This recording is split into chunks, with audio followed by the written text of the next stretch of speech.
The proposed law states anyone who persuades a person directly, digitally, by direct mail or online to convert his religion, his sentence is 1 year imprisonment. And if the person was a minor, his sentence is 2 years imprisonment. Recent events in Israel have ignited global interest and concern, hinting that the end of our world may be nearer than we think. What impact will this revelation have, and what does it mean for our future?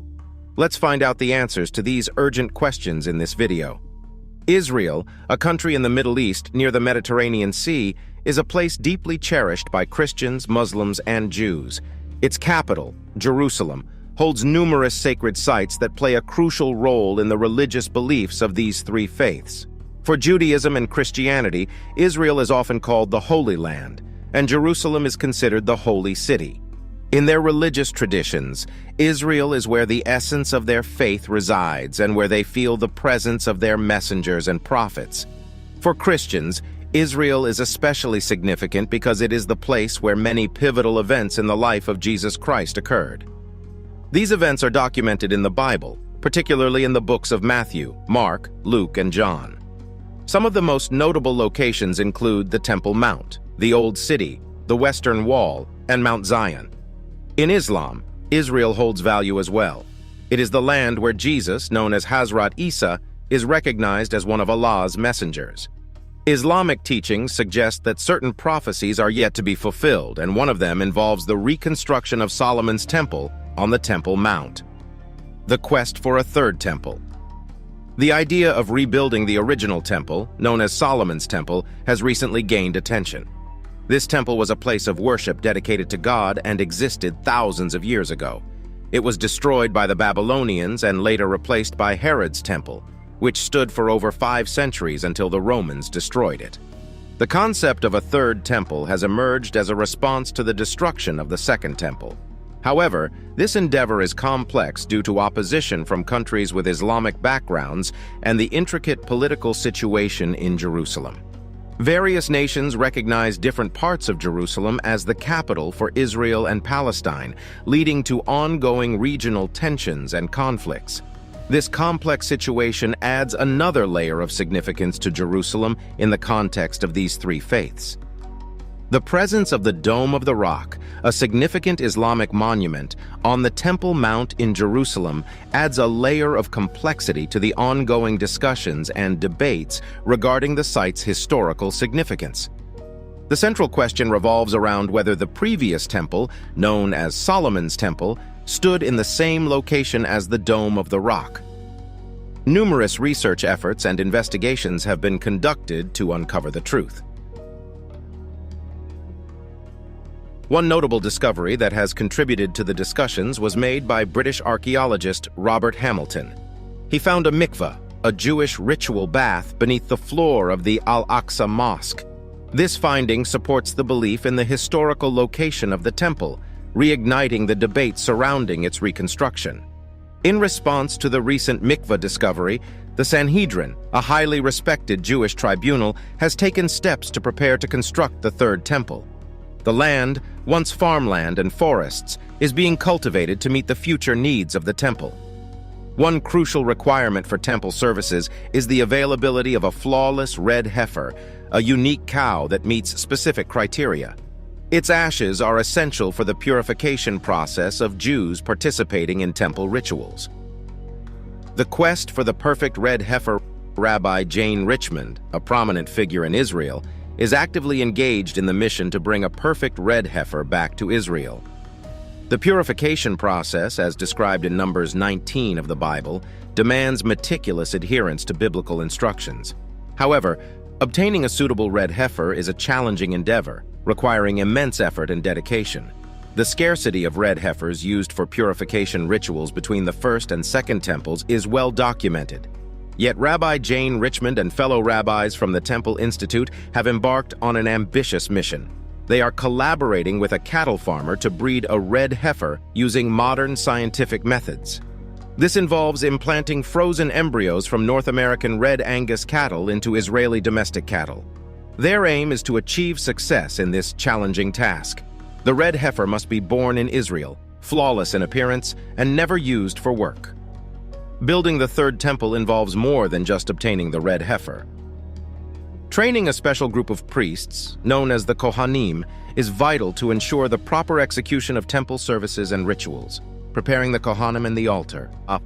Under the guidance of the Sanhedrin and the temple movement, the Kohanim, priests, are diligently learning the proper rituals and equipment usage necessary for temple service. One critical aspect of the construction involves the creation of a new altar, which is crucial for the sacrifices that will take place at the original site on the Temple Mount. The Jewish community's desire to rebuild the temple is rooted in their restricted access to the previous temple site, which is currently controlled by Muslims. Overcoming this obstacle necessitates political action and international cooperation.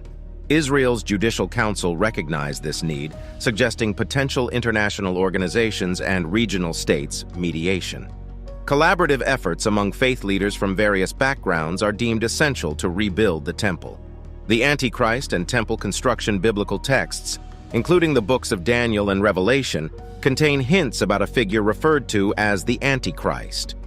In Revelation 13:13, there is a reference to this figure, and some interpretations suggest that the Antichrist could be a potential political leader involved in the reconstruction of the Third Temple.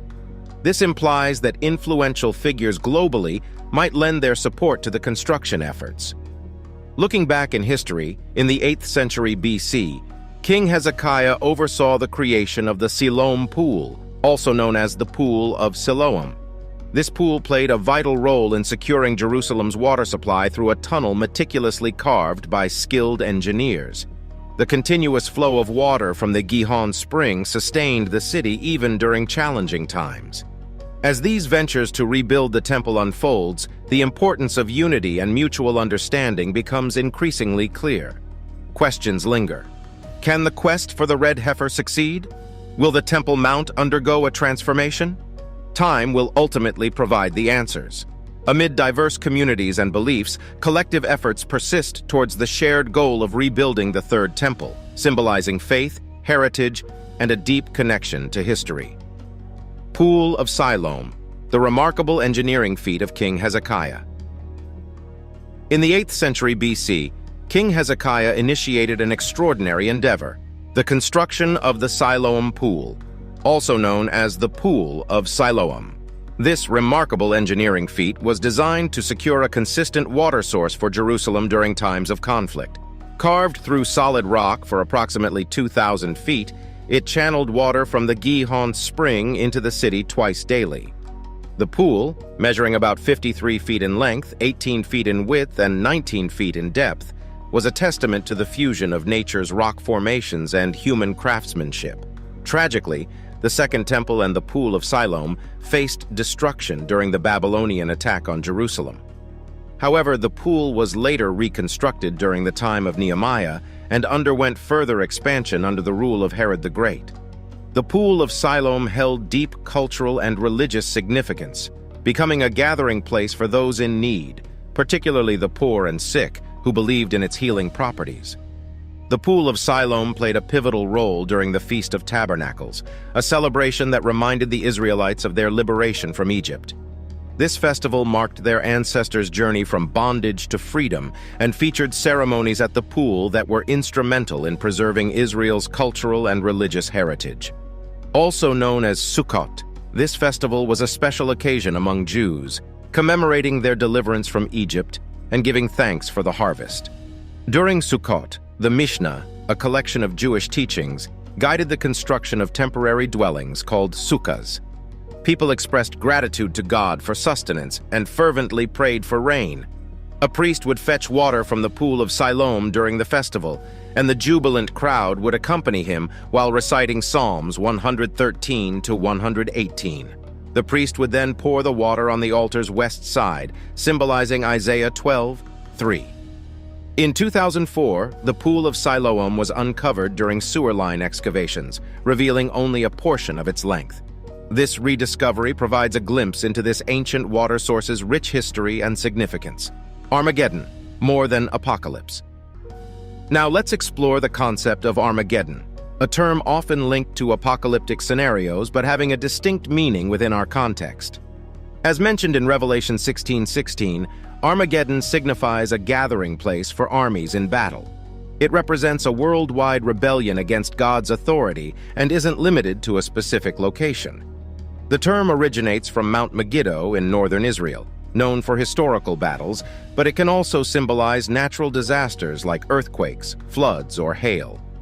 Natural events such as landslides, thunderstorms, diseases, wildfires, and lightning often showcase the might of a higher power. These occurrences can impact nations that disregard moral principles. Recent times have witnessed various regions worldwide facing these disasters, reminding us of the forces that shape our world and the importance of ethical values. What do you think of the final warning by Israel? Comment below and subscribe for more.